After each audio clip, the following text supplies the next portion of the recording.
Nick, it's great that you invited me Hi, over everybody. today. Yeah. I was really hoping that we get a chance to talk for our book club. We're doing a book club, right, for All Quiet on the Western Front. Right, yeah, everybody. Right?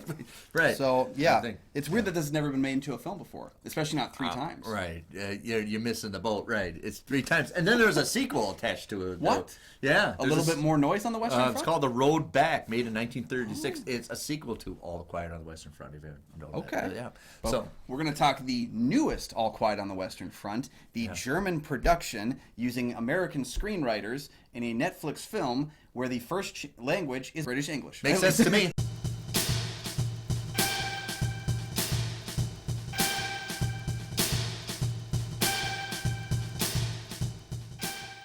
Welcome back to the show. I'm one of your hosts, Kyle Goethe from GoatFilmReviews.com. Hi, everybody. I'm Nick from the St. Paul Filmcast. Thanks for finding us. Thanks for watching. And for our loyal fans, thank you for continuing to support the show. You can follow the show on Twitter and on Instagram. We do have a Patreon. Check that out for some great deals to tell us some movies we should review in the future. Both Kyle and I are members of the Minnesota Film Critics Alliance. Check out that webpage for critic reviews as well as ours. And today we're talking about a relatively new one for us. But it's been made multiple times. It's All Quiet on the Western Front. Yeah, so Paul voluntarily enlists in the German army during World War I with his friends Albert and Müller, believing themselves to be patriotic heroes.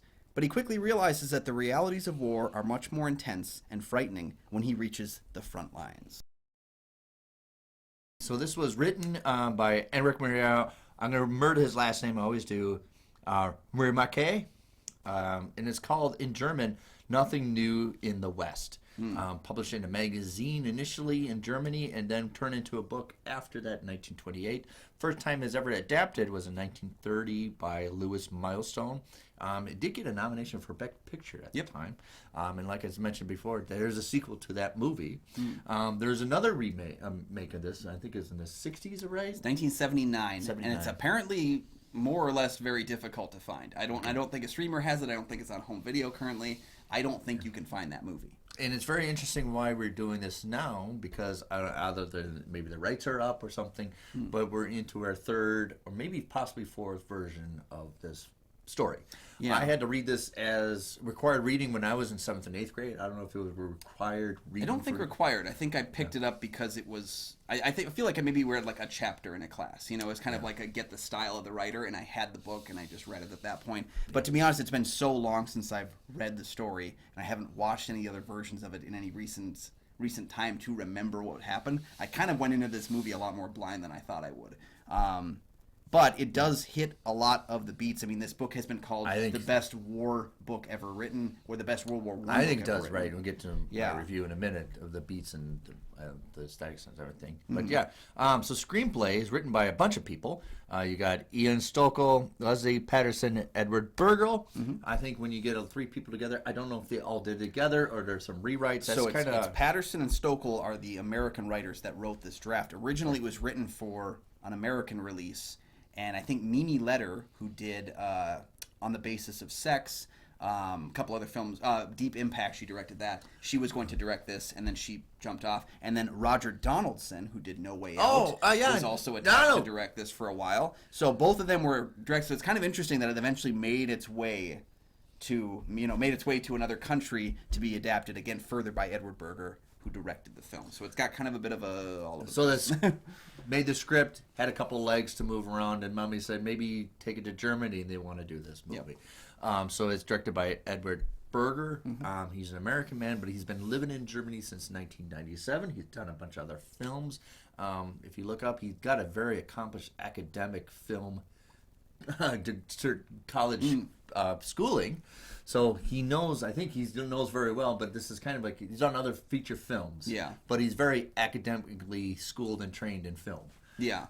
Outside of this film, he's most well known for Patrick Melrose, which stars Benedict Cumberbatch. He also worked on Your Honor, a Showtime series with Bryan Cranston. So he's done kind of some of those more well-known American kind of releases, but he's kind of existed in that fluidity between lands.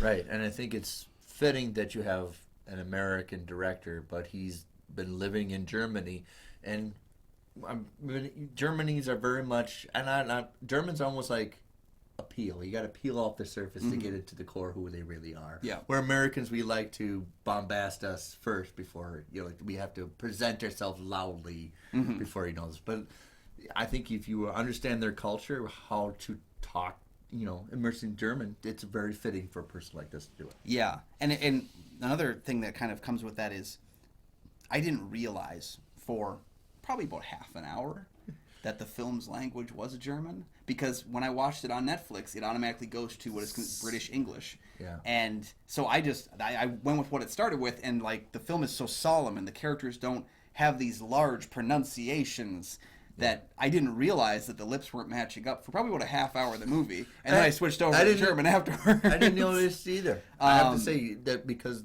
it's one of those that the text of starring is so subtle. Yeah. Yeah. So I think it was funny to me that, like, I always tell people try to watch it in its native language if you can, but if you accidentally saw this in, English, it was actually really well dubbed for English for what I saw. I was surprised at how well that worked. But yeah, I think it is more effective when you get back to the native language itself. But there's so much more to the German actors in the film really working hard with the facial emotions and that kind of thing. Where, like, even if you have a dub, I was getting a lot of emotional charisma and character development through the facial expressions, through the experiences of silence. Yeah, because he goes through getting dirty. This is interesting. I want to bring up music by, his name is Volker Berluferman, but he has a pseudonym when he does performance. It's Hushka.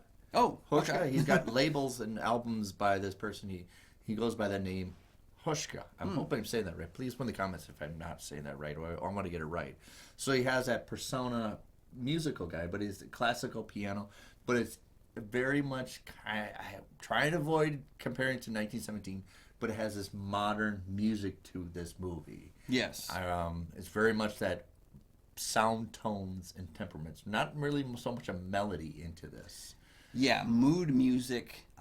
It actually reminded me a lot of the score that was used for, I think it was The Dark Knight, which had the plane crash used for effect. Like the plane falling sound. That But doesn't have melody to it. That's a kind of a beat, a rhythm. Dun dun dun. Yeah, dun, it's more of a continuous beat, because it just felt like from long stretches of the film when the music disappeared, you almost could say and here'd be the beat, and here'd be like it was a metronome kind of a music. Because I say the first time they put it on there, first time you hear it, like, what the hell is that? Yeah, I wasn't sure if it was a siren. It's like, is that a tank or something? Because the music's, but then eventually you get the repetition and that's the score. But the first time you hear it, I was like, what the hell? Yeah. All right. Yeah. So interesting. Please put in the comments if you know more. I looked them up. I hope I'm saying the names right. Cinematography is by James. Well, I'm going to go with a friend. Yeah. Fried. Yeah, I thought friend. Yeah. Seems like a friend to me. I look at the back history. I didn't really find much. No, he worked with Berger on Patrick Melrose. Okay.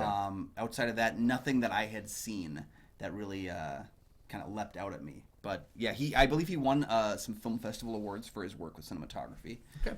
The film very recently hit the festival circuit like a month ago, and then it released on Netflix. So it doesn't have a lot of awards recognition. That's an interesting thing, because if you get just distribution fast, that should tell you something about what they want. We don't. I don't know for certain if Netflix had already had it and they just did the film festival thing too. This is actually going to be Germany's submission for Best International Feature this year. So it's possible we may see it at the awards night getting a nomination. We'll have to find out, I guess, in a couple of months. But yeah. So principal photography was actually in Czech Republic. I think if the Germany wanted to make the movie, they didn't want to have it in Germany. They want to get it outside the country. So pretty much in March 2021, if you remember, that was a very yucky March. Yeah. Even for even in Europe, here in the States.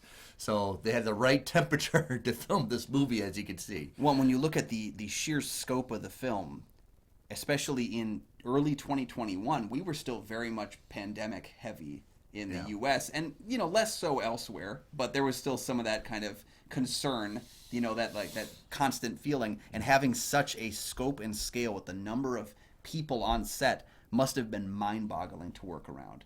Right. And because this was a Netflix, I believe because Netflix had a stake in this already, they probably had to obey some American rules about it as well. So Right. So we get on to the starring. Who plays Paul? So it is Felix Kammerer who plays Paul. Kammerer, He has one other credit that I found, and it wasn't for something I've seen. So this is like his breakout thing. yeah, and we spend a bulk of the time with Paul. So like in the book. We have that. We also have, because there are so many sequences of action without language, this is a testament to performance without talking. Because there are scenes of talking, yes, but a lot of it has to do with being able to emote without being able to speak. And that's a really tough thing to do, especially when you're covered in cake mud for half of it. Right. They look like the zombies from Zombie. Yes, and then you have Daniel Bruhn. Yeah, right? Daniel Bruhl, who I like. We have him, and then Sebastian Hulk, who played Major Brixhart. They were both in Inglourious Bastards together, in smaller roles. And then Bruhl also did Captain America: Civil War. He played Baron Zemo, and Rush, and he's done. So the nice thing about Bruhl is that Bruhl does.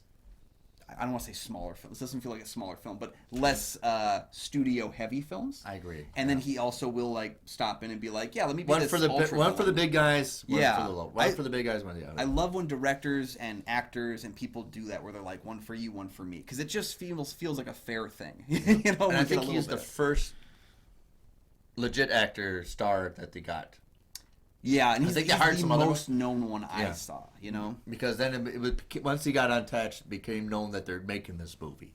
So it's one of those, you attach a star to this, and I think he's got enough credibility to call a star. Oh, yeah. But I don't think he was the first hire. But then once they put on there, then it was kind of like they put out the publicist. We're making a movie now. We're making a movie now, right? Now it's legitimately we're making a movie now. Yeah. So, yeah. We got all to the review about it, right? It's a classical book, and up next is our review. All right, so definitely probably some nominations are coming up. Yeah, I feel like at the very least it will balk into that international release because it's also accessible. Being on Netflix makes you accessible. I think it's that accessibility, just like The Power of the Dog. Yeah. But we're seeing that a lot more with Netflix. International feature films for Oscar submissions, is we tend to see more and more of them being easily watchable once they're nominated because that's how they got nominated. That's always been, I always do the Oscar death race where you try and watch every single Oscar nominee before the night. I do it every year, and the one I consistently fail is international features. But in recent years, the past 3 years, I've been able to knock out all 5 of them, and it's because these things are getting distribution in America, which is a really great sign. It feels like Bong Joon-ho saying, get past the 1 inch of subtitles and your life will be better. Yeah, we're finally getting there. We're finally doing it. So aesthetically, I think they got the book perfectly matched what the book is trying to translate. Yeah. Is this camaraderie of join the war, and it's fun, it's a parade, it's poppy, and you're almost bursting to get out in the field, and then it's almost like an assembly line. You're almost like this a cog of the machine, and then he gets that right with the train ride, the car ride. And yeah. Get out, we have to put sick people in, Yes, but very cleverly, Edward already puts out that another soldier died, and the uniform goes through the whole circuitry, take out the name, and it's almost send him back another person out there. And that's the whole point of the book, is this anonymous, you're part of this assembly machine.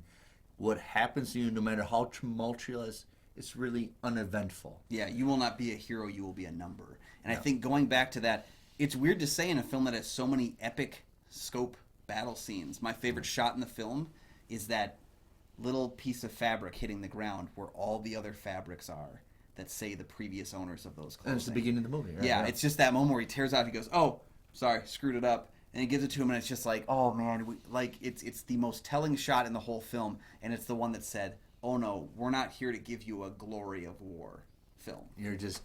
We sold you this bit to get you out there." Yep. And then you see how and it's supposed to be the whole point, the whole tumultuous, terrifying event that they would just wire back.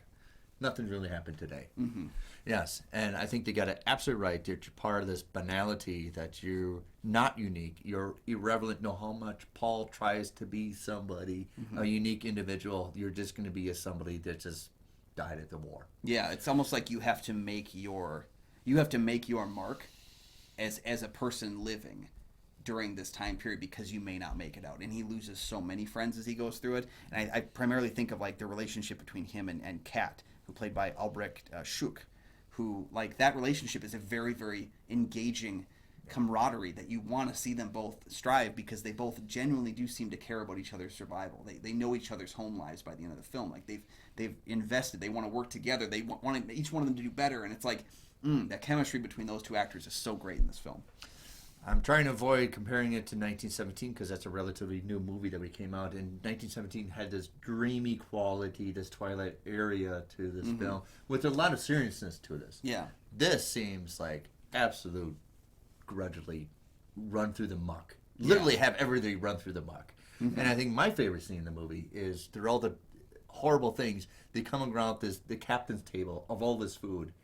And even if you're my enemy, let's take a time out. Oh yeah, when all the shooting is going on outside, and they just stop me like, oh, rolls really quick. Oh my God, carrot! And it's like you see carrots, and it's like you probably don't know when's the last time you saw a carrot. Yeah, like a fresh carrot.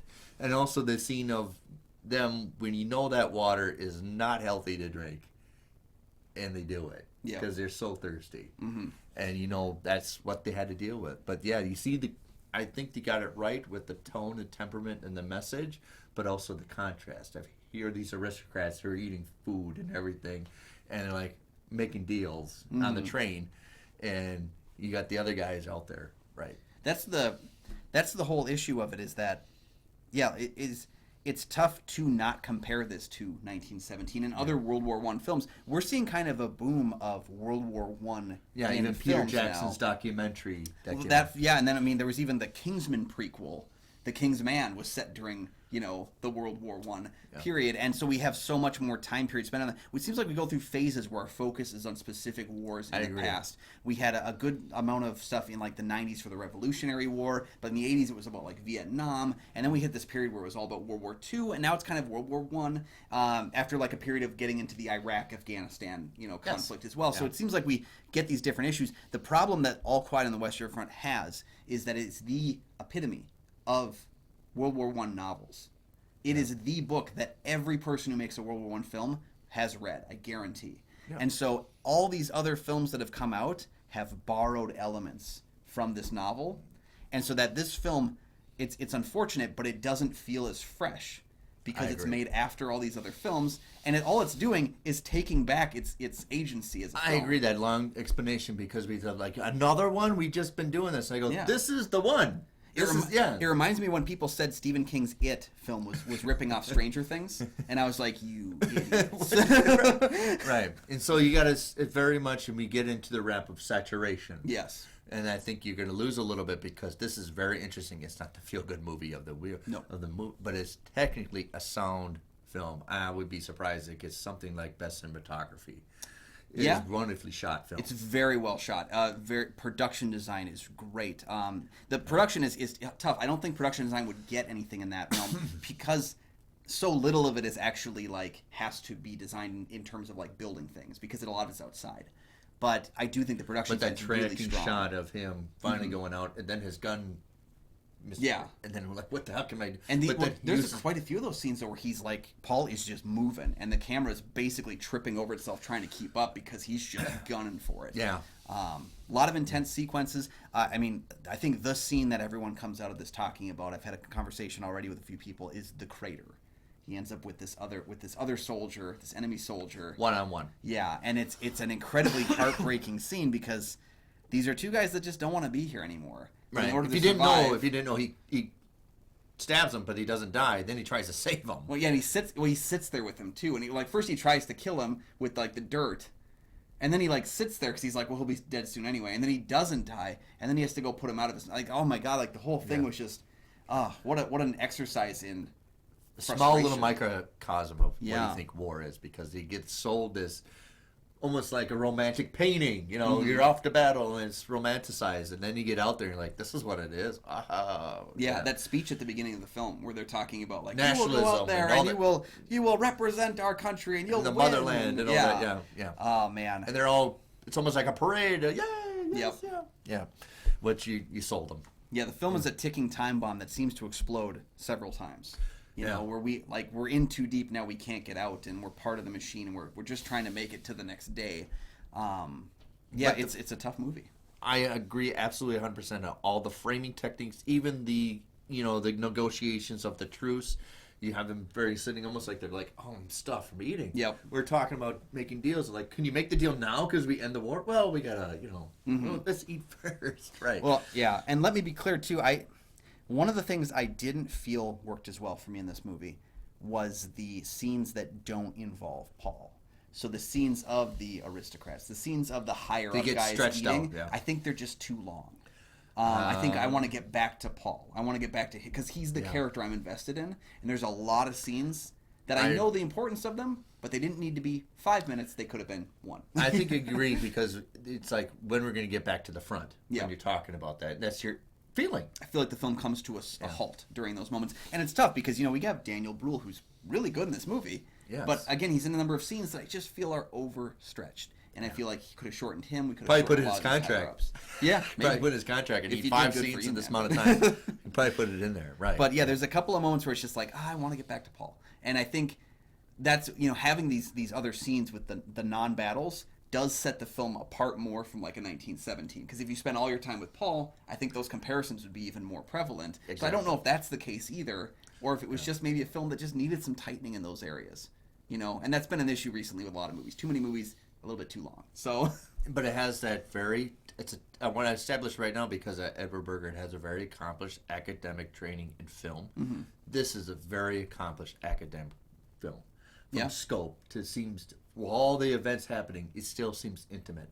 Yeah. And then all the little intimate parts play while the big scale. That's tough to do. We are talking about Star Wars. It's still this big scope, but we can play a little more into the intimate parts. Yeah. That play out that still has consequences of the big thing. That's so much like Paul. It's a very difficult thing to accomplish when you have action going on around you all over the place. Too focused. Not to mention set that up legitimately for a movie, right? Yeah. And the thing is, you're setting up all of these action pieces as background. And it's like, if you don't do it right, it's going to look terrible. But if you do it right, it's still not going to be entirely visible because you're, again, focused on a character. So it's almost like...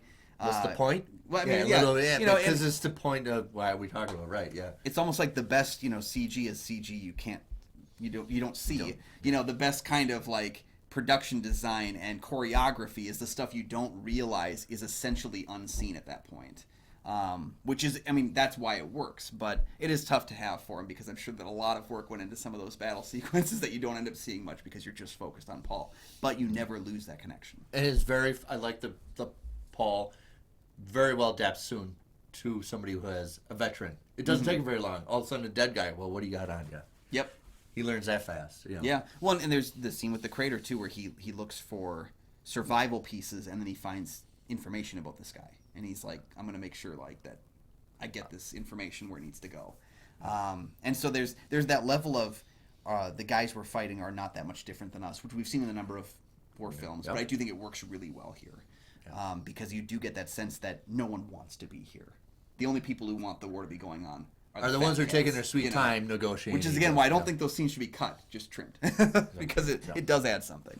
So, have you seen All Quiet on the Western Front? Yeah, I feel like you probably can if you have a Netflix subscription. Yeah. So it's tough to rewatch, I have to say. Yeah, I think part of that might have to do with just the sheer amount of draining of the 2.5 hours. It's a lot of movie that has to really hit you. So once you've seen the film, which hopefully you've already done so, leave your thoughts down below in the comments section. We'd love to hear it. Please do. And maybe give us your favorite World War I film. Love to hear that as well. I got a bunch.